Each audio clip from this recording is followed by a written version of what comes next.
पहाटेचा शपथविधी होऊन आता 3 वर्ष होऊन गेली, मात्र त्याचं कवित्व काही संपायचं नाव घेत नाहीये. कारण राष्ट्रवादीचे नेते छगन भुजबळ यांनी पहाटेच्या शपथविधीवरून धक्कादायक गौप्यस्फोट केलेले आहेत.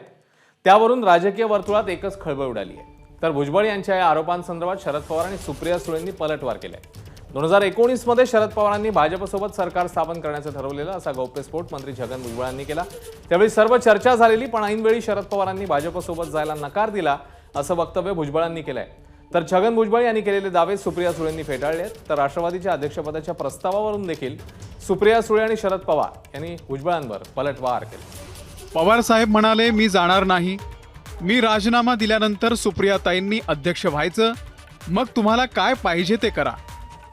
4 वेळा ते त्यांच्या इंटरव्ह्यूमध्ये असं म्हणाले की जेव्हा जेव्हा आम्ही साहेबांना भेटलो तेव्हा साहेब आम्हाला म्हणायचे, मी येणार नाही, तुम्हाला जायचं असेल तर तुम्ही जाऊ शकता, पण मी येणार नाही. पुन्हा पुन्हा तुम्ही तो इंटरव्ह्यू बघू शकता. सातत्याने पवार साहेब म्हणलेत की मी भारतीय जनता पक्षावर जाणार नाही, तुम्हाला जायचं असेल तर तुम्ही जाऊ शकता. 2019च्या निवडणुकीनंतर त्यांनी सांगितलं, शिवसेना सोडून आपण सरकार बनवू.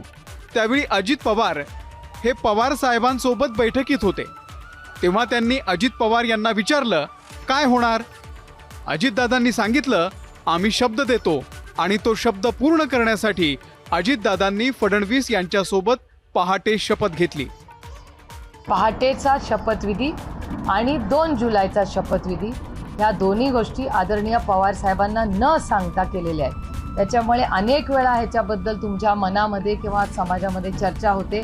आज ह्या गोष्टी स्पष्ट झालेल्या आहेत, जे श्री छगन भुजबळांनीच सांगितलेलं आहे की या दोन्ही गोष्टी पवार साहेबांना माहिती नव्हत्या आणि त्यांना अंधारात ते पक्षाचे राष्ट्रीय अध्यक्ष असतानाही हे दोन्हीही निर्णय त्यांना अंधारात ठेवून घेतलेले असं काल त्यांच्या इंटरव्ह्यूमध्ये सांगितलं. हा पहिला मुद्दा.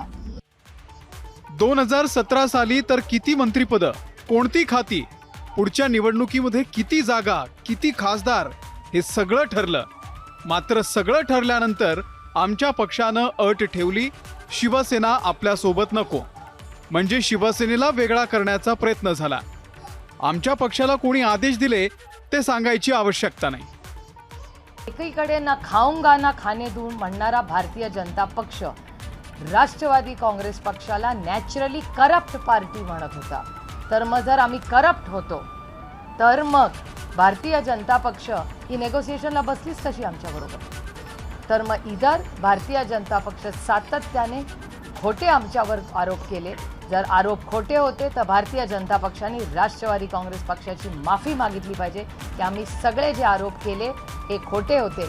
आणि जर ते करप्शन त्यांना मान्य असेल तर म्हणा की आम्हाला सब खाएंगे और सबको खाने देंगे, ही आमची नीती आहे. ही नीती भारतीय जनता पक्षाने स्पष्ट केली. एकीकडे आम्हाला म्हणायचं आम्ही करप्ट आहोत आणि दुसरीकडे बॅक चॅनल नेगोसिएशन करायचं. हा दुतोंडीपणा नाही झाला भारतीय जनता पक्षाचा.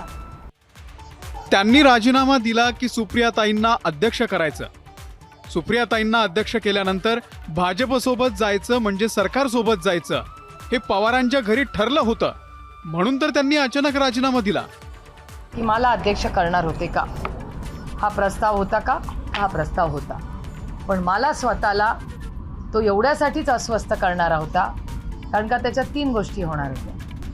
एक तर आदरणीय पवार साहेबांची कधीही इच्छा नव्हती भारतीय जनता पक्षावर जायची, आणि म्हणून ते त्यांच्या भाषणात आलेलं आहे भुजबळ साहेबांच्या की ते सातत्याने म्हणायचे, तुम्हाला जायचं असेल तर तुम्ही जा, मी तुमच्यावर येणार नाही. हे भुजबळ साहेब स्वतः काल बोललेले. पहिला मुद्दा. दुसरा मुद्दा की आमची जी वैचारिक बैठक आहे ती चव्हाण साहेबांची आणि आदरणीय पवार साहेबांची, ती आमची आयडिओलॉजी आहे. त्याच्यात ते बसणारं नव्हतं, ते मला अस्वस्थ करणार होतं. आणि त्यानंतर मी जर अध्यक्ष झाले असते तर पहिला निर्णय कुठला असता तो भारतीय जनता पक्षावर जायचा होता. तो मला करणं अशक्य होतं. एबीपी माझा, उघडा डोळे बघा नीट.